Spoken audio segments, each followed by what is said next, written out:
Bom dia a todos! Graça e paz do Senhor Jesus seja com todos nós.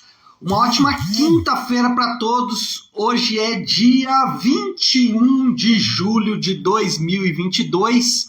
Vamos aí começando mais um devocional. Seja muito bem-vindo ao nosso devocional aí desta manhã. Bom, nessa manhã nós vamos falar do Evangelho de João. Hoje, capítulos 2, 3 e 4. Então nós vamos avançar aí um pouco mais no Evangelho de João. Eu quero destacar aqui um texto para a gente começar a conversar, que é o versículo 18 e 19, aliás, que são os versículos 18 e 19 do capítulo 2. Então, João, capítulo 2, 18 e 19. Na verdade, esse versículo vai marcar o ritmo aqui dos próximos capítulos, inclusive lá mais para frente, inclusive além dos capítulos 3 e 4. Então veja bem o que está escrito em João, capítulo 2, versículo 18 e 19. Então os judeus lhe perguntaram: que sinal milagroso o Senhor pode mostrar-nos como prova da sua autoridade para fazer tudo isso? Jesus lhes respondeu: destruam esse templo e eu o levantarei em 3 dias. Por isso que o tema do devocional é a prova de sua autoridade. Só para você entender o contexto desse texto propriamente dito, Jesus havia feito ali o que é chamado de purificação do templo, ainda que ele mesmo não tenha denominado assim, mas o que nós vemos ali é Jesus chegando no templo, encontrando ali os mercadores, e ele faz então o que nós denominamos de purificação. Ele pega ali um chicote, alguma coisa parecida, e expulsa do templo os vendilhões, é o que ele faz. E aí os fariseus, os mestres da lei, perguntam: olha, quem pode fazer isso é só alguém com autoridade. Qual é o sinal que você nos dá desta autoridade? Por que eu citei esse texto? Porque tanto os milagres anteriores, na verdade, houve apenas um milagre antes da purificação do templo, que é a transformação da água em vinho lá no casamento em Caná da Galileia, mas à frente vão ter muitos outros milagres que nós lemos hoje, por exemplo, o encontro dele com Nicodemos, onde ele fala sobre nascer de novo, a conversa dele com a mulher samaritana, e nos capítulos em diante ele vai ter outros milagres. Também tem a cura do filho de um homem importante aqui no finalzinho do capítulo 4 de João. Enfim, todos esses milagres são provas da autoridade de Jesus, e ele forneceu provas definitivas de sua divindade. Ele faz isso durante todo o evangelho. Na verdade, os evangelhos têm essa conotação. Qual é o principal foco dos evangelhos? É comprovar que Jesus é o Filho de Deus, a pessoa divina encarnada, mas também ele é homem, nascido de Maria e morto sobre Pôncio Pilatos, para citar aqui parte aí do credo apostólico. E o que ele fez? O que Jesus fez que comprovou a sua divindade? Ele fez o que os profetas profetizaram a respeito dele. Se você estudar, e nós vamos fazer isso aí mais à frente, estudando, por exemplo, Isaías, Jeremias, o próprio Ezequiel, mas especialmente Isaías, existem centenas, não sei quantos textos, mas diversos, robusta comprovação profética de que o Messias, ele, por exemplo, curaria enfermos, e é o que Jesus fez.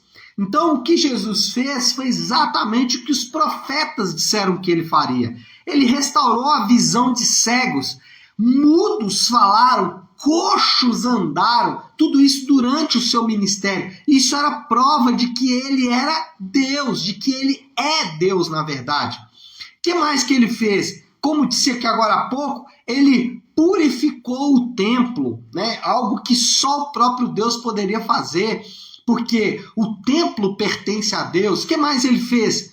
Aí é algo que, de fato, comprovou a divindade de Jesus. Ele sondou o interior dos homens. E para não ir muito longe, eu vou dar 2 exemplos que nós lemos hoje. Nicodemos, o grande mestre da lei, um homem importante dentro da religião judaica, e a conversa de Jesus com Nicodemos é uma conversa de alguém que conhece o interior da outra pessoa. E isso chama a atenção de Nicodemos. Nicodemos fica impactado por esta conversa, exatamente por conta desta capacidade de Jesus de sondar o interior. Vou dar outro exemplo. Natanael, o discípulo que Jesus chama, e ele é impactado por Jesus, porque Jesus disse, olha, eu estava com você quando você estava ali falando debaixo da figueira e tudo mais. A mulher samaritana, Jesus fala para ela, olha, a questão dos maridos dela, ele revela algo que só aquela mulher e as pessoas muito próximas poderiam saber. E além disso, além de purificar o templo, sondar o interior dos homens, ele também transformou a essência das coisas. Para não ir muito longe, ele pegou água que tem uma essência, que tem uma construção, uma natureza. Hoje sabemos que água é formada de H2O, mas não havia essa ciência toda naquela época. Qual é o ponto? O ponto é que H2O deixou de ser H2O, passou a ser vinho. Então, ele transformou a essência, por exemplo, aí, do vinho. Agora, da água, transformou a essência da água em vinho. Agora, por que isso é importante? Porque isso são coisas que os profetas disseram que o Filho de Deus, que o Messias, que o ungido, que o Cristo faria. E ele fez. Só que isso também são coisas que só Deus poderia fazer. Só Deus poderia fazer tal coisa. E aí, o que esses milagres fazem? Eles comprovam a identidade de Jesus, comprovam que ele era humano, porque ele nasce da Virgem Maria, ele vive e cresce entre aqueles homens. Durante os relatos, você vai ver, por exemplo, que ele tem sede, que ele tem fome. Então ele é homem, mas, ainda que homem, ele é divino. Por quê? Porque ele fez todas essas coisas que eu acabei de dizer. E essas são coisas que só o Messias poderia fazer. E os profetas profetizaram em relação a isso. Então, ele é homem, não há dúvidas disso. Morreu, foi sepultado, mas ele também é Deus. Não há dúvidas disso. Por quê? Porque ele fez o que só Deus poderia fazer. E aqui eu relatei algumas dessas coisas. Agora, o que isso significa?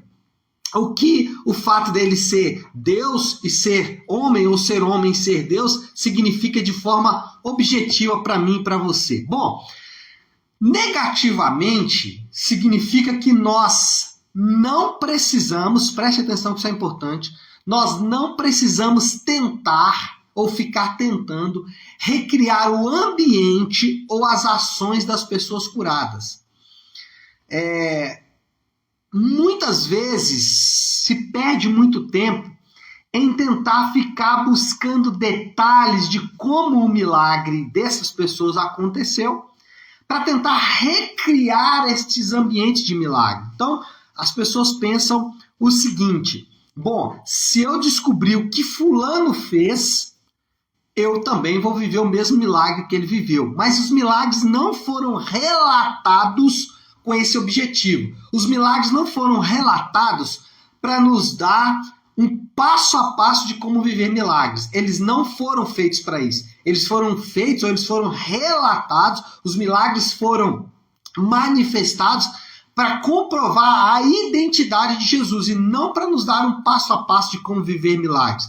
Me lembro aí de alguns anos atrás, quando havia ali um pregador que eu até gostava de ouvir, e ele ficava buscando cada um dos detalhes, e ele dizia o seguinte: olha, se você repetir isso, ele ensinava, olha, se você repetir isso aqui que o fulano de tal fez, você também vai viver milagres. E aí ficava ali pegando nos pequenos detalhes, olha só o que o fulano de tal fez ali, aquele pequeno detalhe, etc e tal.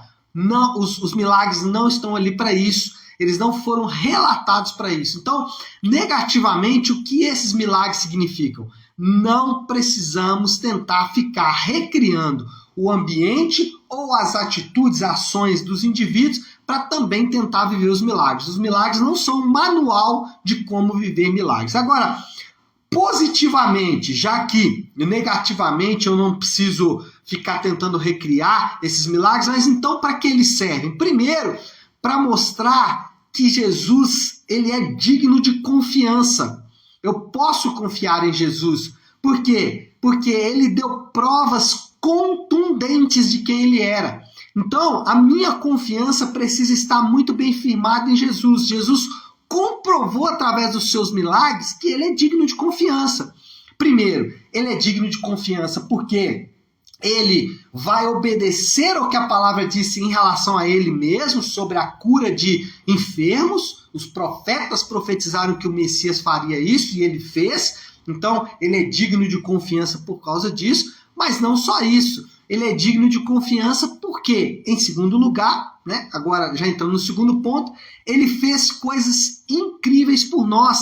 E as coisas incríveis que ele fez por nós não foi de forma subjetiva esses milagres. Esses milagres aqui, ou se ele fizer um milagre na sua vida, de você voltar a enxergar, de você falar, de você ter uma transformação aí de alguma essência na sua vida, de água transformar em vinho, essas não são as coisas incríveis que ele pode fazer por você, porque isso é subjetivo, alguns vão viver, outros não, mas de maneira objetiva ele fez coisas incríveis por nós. Por exemplo, ele morreu na cruz. Isso é algo incrível que ele fez por nós. E isso não depende de nada para acontecer. Eu não preciso recriar o ambiente da morte dele na cruz. Isso é um fato consumado, histórico, objetivo. Ele morreu na cruz por mim.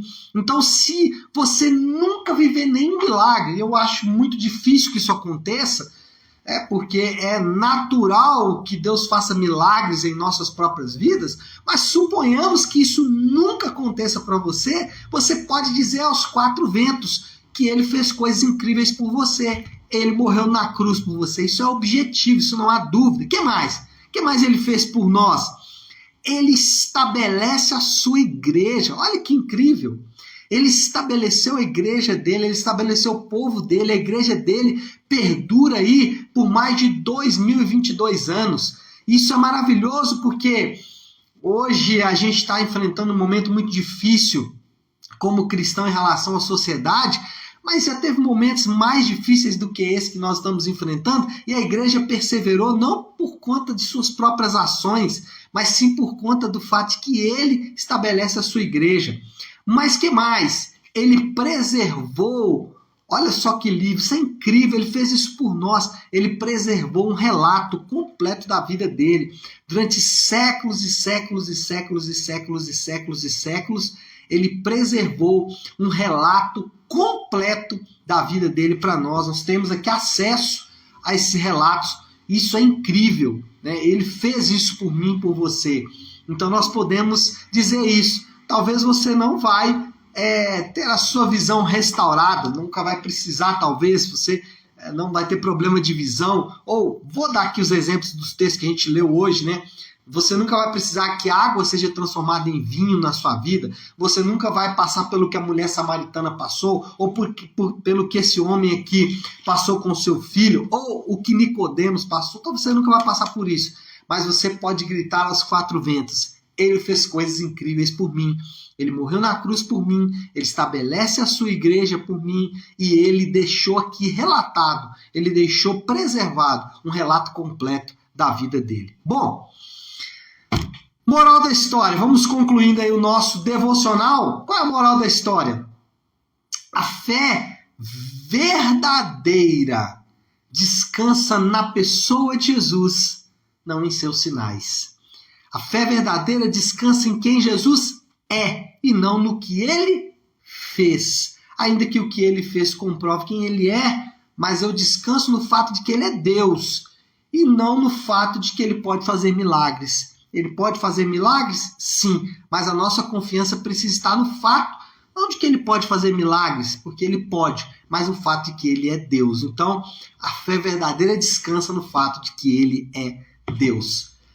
Desafio do Léo, então, vamos colocar tudo isso na prática. Na prática, a gente vai precisar de uma mudança completa de atitude em relação a Jesus. Descansamos muitas vezes das boas histórias dos milagres que ele fez. Vamos precisar mudar isso aí. Vamos precisar descansar no fato de quem ele é. Os milagres vão dizer para mim e para você quem ele é. E é nisso que nós devemos descansar. Então descanse em Jesus, mas não nos milagres dele, em quem ele é, na sua identidade. Ele é Deus, ele é o ser divino, ele é o homem divino que habitou entre nós. E essa é aonde nós devemos descansar, porque isso de fato é o que pode nos dar esperança. Tá certo, meu povo? Vamos orar? Vamos colocar tudo isso aí diante de Deus? Então pare aí um instante no que você está fazendo e vamos juntos buscar a Deus em oração. Querido Deus e Pai, queremos primeiro agradecer ao Senhor por Jesus Cristo. Obrigado porque o Senhor em Jesus se encarnou, viveu entre nós, deu sinais e deixou provas contundentes de quem tu é, de quem tu é. Tu és Deus e isso enche o nosso coração de esperança. Perdoa-nos porque às vezes estamos tão ligados aos sinais, estamos tão ligados aos milagres, sabemos que o Senhor pode fazer milagres, somos profundamente abençoados pelos seus milagres, mas o nosso descanso está em quem tu és. E isso é isso é incrível, isso é maravilhoso. E isso é que deve encher o nosso coração. E é isso que nós pedimos, que o Senhor nos ajude a permitir que isso enche o nosso coração. Nós oramos assim e o fazemos. Em nome de Jesus.